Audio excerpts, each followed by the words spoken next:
Hey, this is Stefan with Benevolent Brand.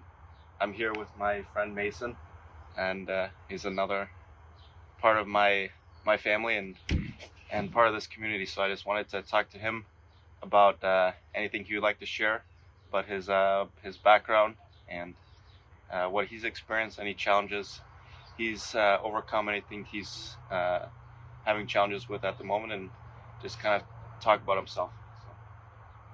Hi, I'm Mason from Minnesota, where we currently are. Steph came out to visit. Thanks for that, Steph. Appreciate it. Always good to see you. I guess about me, I'm from Minnesota. I have a sister. I have a dog, Murphy. Sister's name is Ella, and a mom and dad. We live here, and I've been playing hockey for most of my life. Probably started about 8. It's always been a big part of my life. Something that really, I really enjoy doing and I'm passionate about, similar to Stefan.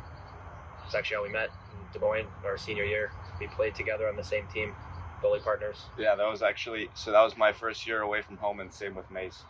And first part of the year, we ended up living in the dorms at the Days Inn. That was an experience, all part of the journey. Yes, the Days Inn. Yeah, the Days Inn was that was good times. Definitely a great way to move away from home because it was a little chaotic versus being eased into it, which made every year a little bit easier. But that was 4 years ago now? It's crazy. It's 4 years ago. It feels like yesterday, but it's not yesterday. It's just crazy. Both gone a lot of different places since then. You've been in Texas and New Hampshire and Iowa. The team we played in my senior year was in Iowa. And I've since been to, you've also been to British Columbia. I've been to Ontario, New Hampshire. Yeah, actually just Ontario and New Hampshire, but I was in Toronto and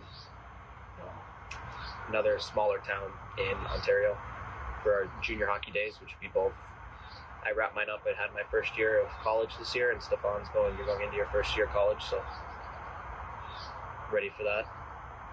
Yeah, what have you, so we've both been playing hockey for a long time, what have you taken away from playing since you were however young, and if there's anything you wanted to share about your experience from youth hockey, junior hockey, now college hockey, and kind of how you've been able to go through all those times and been successful.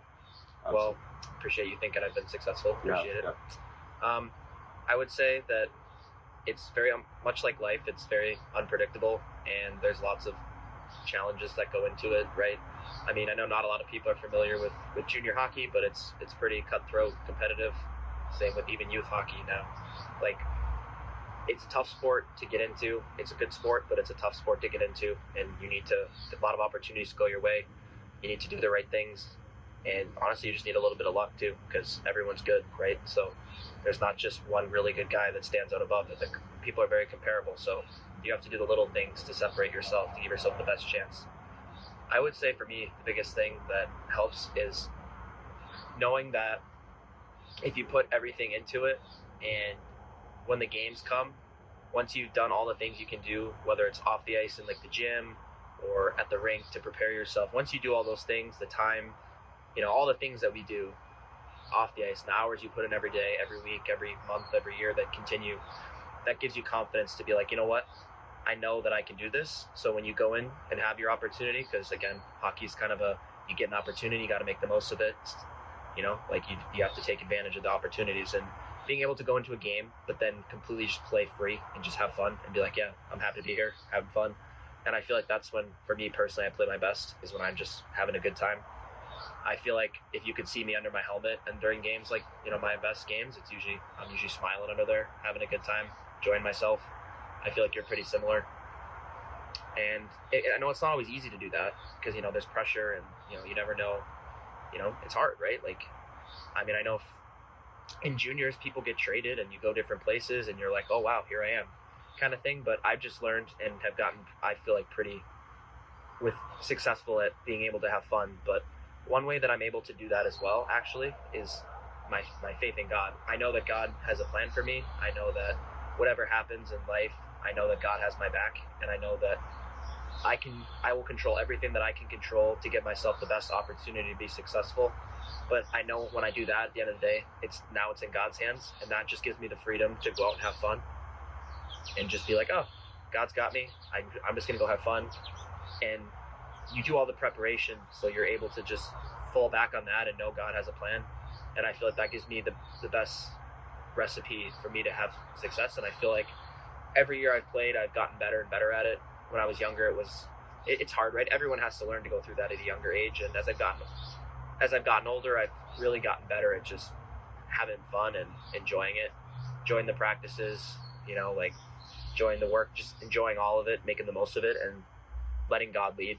And if I trust in Him, I also feel like it's good for me every day to talk to Him in some form, whether it's always read my Bible, but it's also like, prayers before you eat, which I always do, or like doing Bible plans where you read the Bible and someone kind of explains it, or just talking to Him, just sitting outside and talking to Him. I feel like that helps me to stay in touch with Him and feel connected to Him, which again, when I feel like that helps me to play at my best and have my most confidence, which is important. That's how you feel good and make the most of what you can.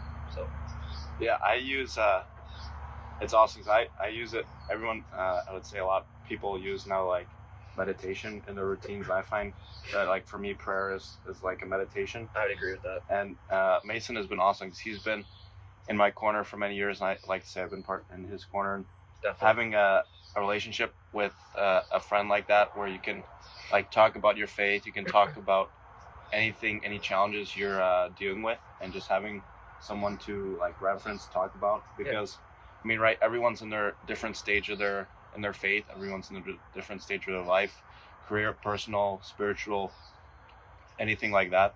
So it's been I'm pretty blessed to say, 'cause, you talk about real friends, and if you can count them on one hand how many real friends you have, you're pretty lucky. So I am very lucky and blessed. Would you like to add anything? I definitely say the same thing. I mean, obviously, we actually today at church we were learning about how we can find the most fulfillment, and they talked about what they called God math, and it was saying joy is Joy.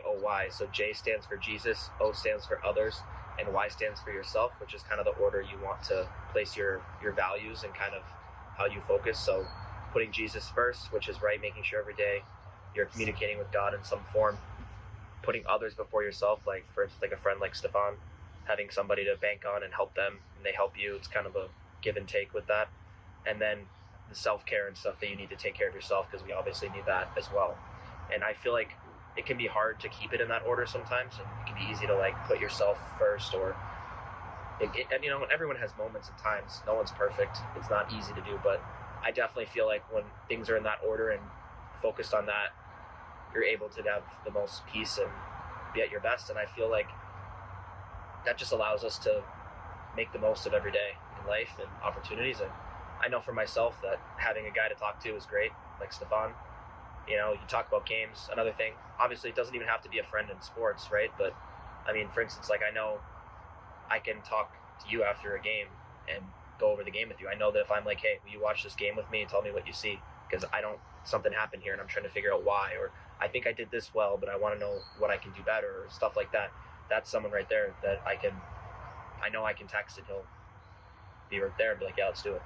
So having that, obviously for hockey is great, but it's the same kind of thing for life. When you need something in life and you just need some support, trying to give that person support. And yeah, it's not easy to find. I'm grateful to find Stefan. That definitely was an interesting year in Des Moines, but I got a lot out of it. I met Stefan, so I'm grateful for that.